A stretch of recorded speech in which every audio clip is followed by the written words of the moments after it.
Welcome back, dear viewers. We are discussing plus one biology, chapter number 2, that is biological classification. Today we are going to discuss about the kingdom Monera. Kingdom Monera is the kingdom of all prokaryotes. जैसे कि हमने पिछले video में देखा था, जो RH Pitekar ने 5 kingdom system classification दिया था, उसमें किंगडम मोनेरा जो था उसको प्लेस किया गया था पहली किंगडम के रूप में। तो उसमें जितने भी प्रोकैरियोट्स हैं वो सारे इस किंगडम में प्लेस किए गए। They contain the most primitive and ancient organisms that developed from the earliest living stock. Bacteria, Mycoplasma, Actinomycetes, and Cyanobacteria are the members of the kingdom Monera. They are the most abundant microorganisms and occur in almost all types of habitats such as hot springs, desert, snow, and deep oceans where very few other life forms can survive. तो बोलने का मतलब है कि they are cosmopolitan in distribution, found everywhere. Many of them live in और on other organism as a parasites. तो कुछ जो मेंबर है मोनेरा के वो पैरासाइट्स के रूप में रहते हैं। अब इसमें जैसे कि हमने देखा मोनेरा में बैक्टीरिया के अलावा माइकोप्लाज्मा, एक्टिनोमाइसीटीज, साइनोबैक्टीरिया भी हैं, तो उनकी चर्चा हम बाद में करेंगे। इस वीडियो में हम will discuss about the bacteria. Now coming to the general characters of bacteria. Bacteria are moneran prokaryotic organisms that are basically unicellular, devoid of chlorophyll A and true nucleus, and contains glycogen as their reserve food material. तो जो bacteria हैं ये मोनेरियन prokaryotic organism हैं, generally unicellular होते हैं, chlorophyll A इनमें नहीं होती है, और well defined nucleus means true nucleus है, विदाउट लिक्विड मेम्ब्रेन होता है, और जो रिजर्व फूड मटेरियल है वो इनका glycogen. They were first of all seen by Leeuwenhoek in stored rainwater and tartar scraped from teeth. He named them as animal cubes. Linnaeus called them as vermis. The term bacteria was coined by Ehrenberg in the year 1828. Coming to the size, bacteria are microscopic. Their size ranges from 1.1 to 1.5 into 2.0 to 2.6 micrometer. Shape की बात करें तो there are 4 basic shapes of bacteria. Rod shape है, rod shape bacteria को bacillus बोलते हैं, spherical shape bacteria को कोकस बोलते हैं, और कॉमा शेप बैक्टीरिया को विब्रियो कहते हैं, और स्पाइरल शेप बैक्टीरिया को स्पाइरिलम कहते हैं। तो यहाँ डायग्राम से हम देखेंगे, ये देखेंगे ये स्फेरिकल है कोकस, 2 हैं तो डिप्लोकोकस, ये चेन है तो स्ट्रेप्टोकोकस, ये 4 कोकस हैं तो टेट्राकोकस। ऐसे ये रॉड शेप्ड हैं बेसिलस, लैक्टोबैसिलस का नाम आपने सुना होगा, जो कि जनरली मिल्क को कर्ड में कन्वर्ट करता है। तो ये रॉड शेप बैक्टीरिया होते हैं। उसके बाद ये विब्रियो है, कॉमा शेप बैक्टीरिया है, ये स्पाइरल बैक्टीरिया है, स्पाइरल शेप होते हैं। तो ये कॉमन शेप्स हैं बैक्टीरिया की। Now coming to the structure of a typical bacterial cell. The various components of bacterial cell are as follows. इस डायग्राम के माध्यम से आप देख सकते हैं, ये सबसे बाहर कैप्सूल है ग्लाइकोकैलिक्स, ये कई बैक्टीरिया में होता है और कईयों में नहीं होता।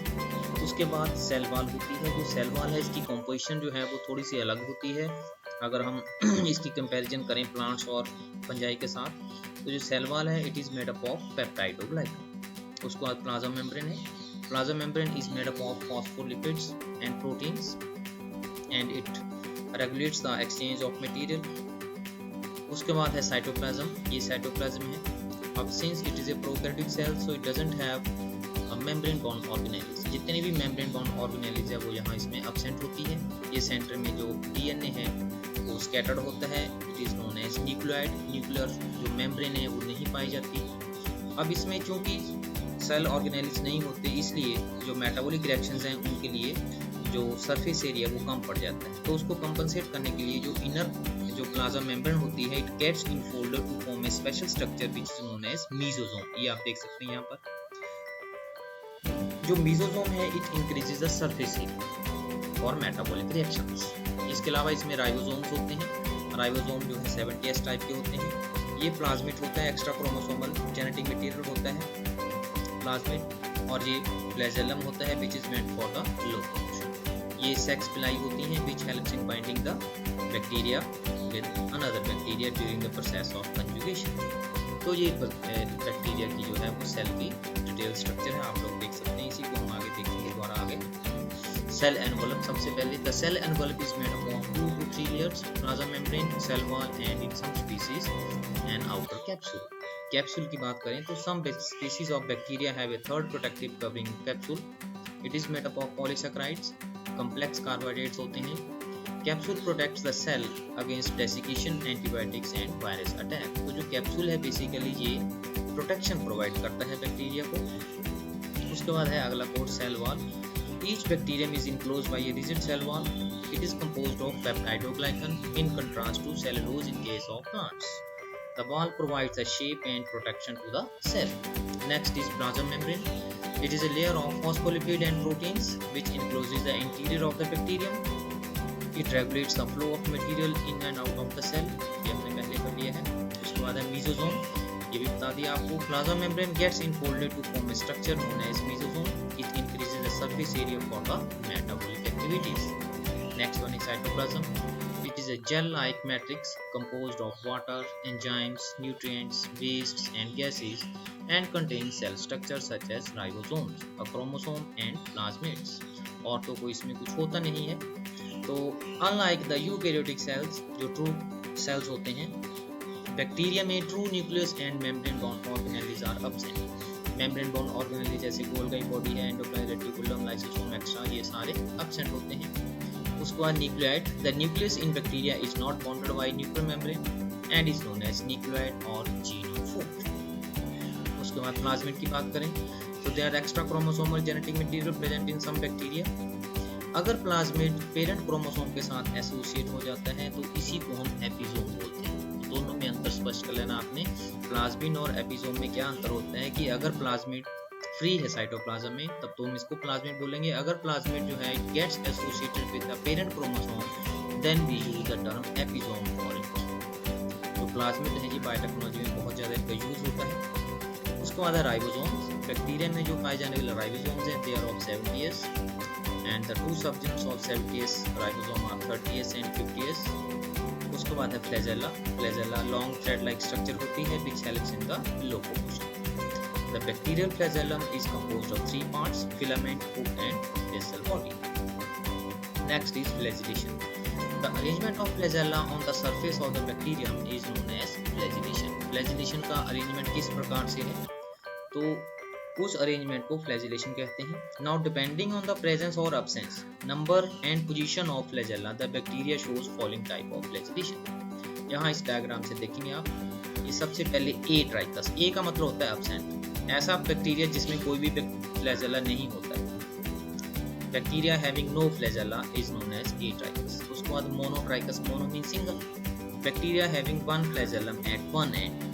Then amphitrichous. Amphi means both. Bacteria having one flagella at both the ends. उसके बाद है cephalotrichous. Bacteria having group of flagella at one end. उसके बाद आता है peritrichous. Bacteria having flagella all over the surface of the body. पूरे surface के ऊपर फ्लैजेला होंगे. और आगे है लोफोट्राइकस जिसमें group of flagella present at both the ends. तो ये आपने इसको क्लासिफिकेशन है एक तरह की बैक्टीरिया की on the basis of flagella या फ्लैजिलेशन. तो ये बहुत सिंपल है, जैसा नाम वैसा काम है, तो ये आपने देख लेनी है.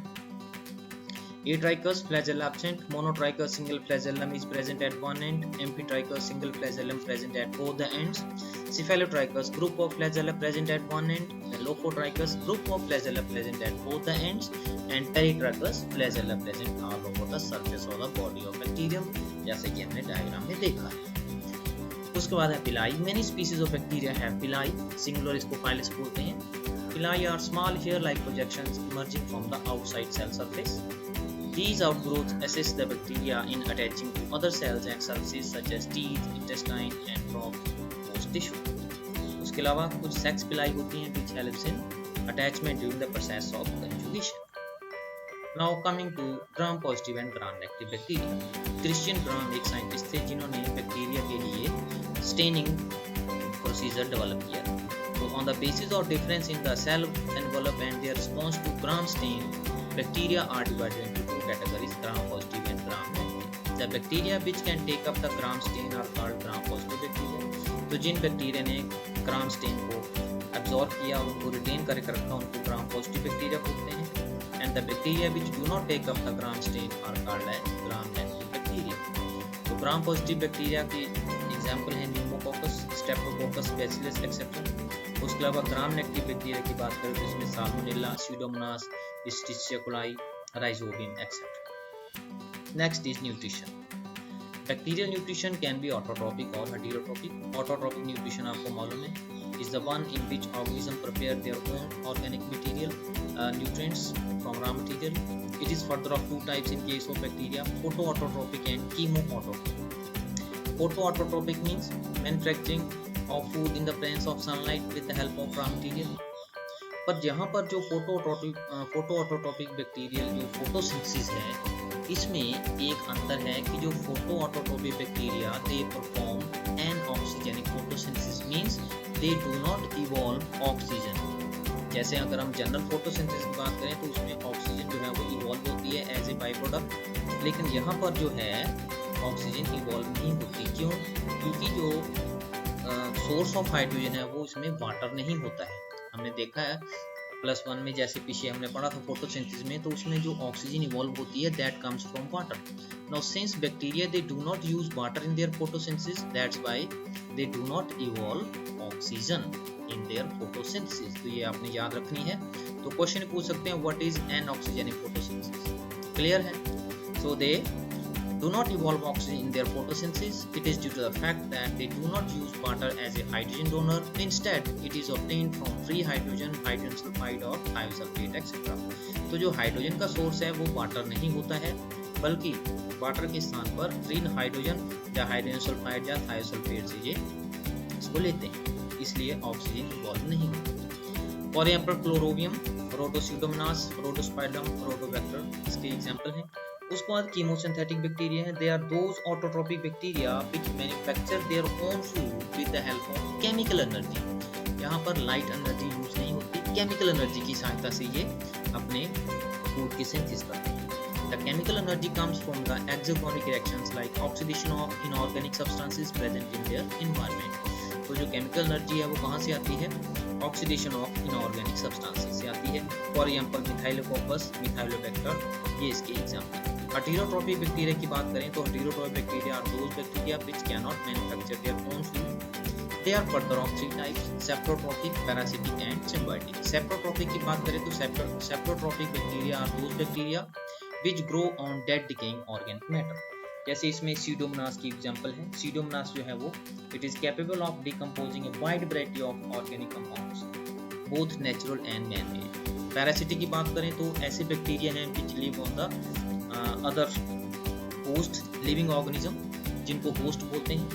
तो जो पैरासिटिक बैक्टीरिया होते हैं, some of the bacteria they cause diseases.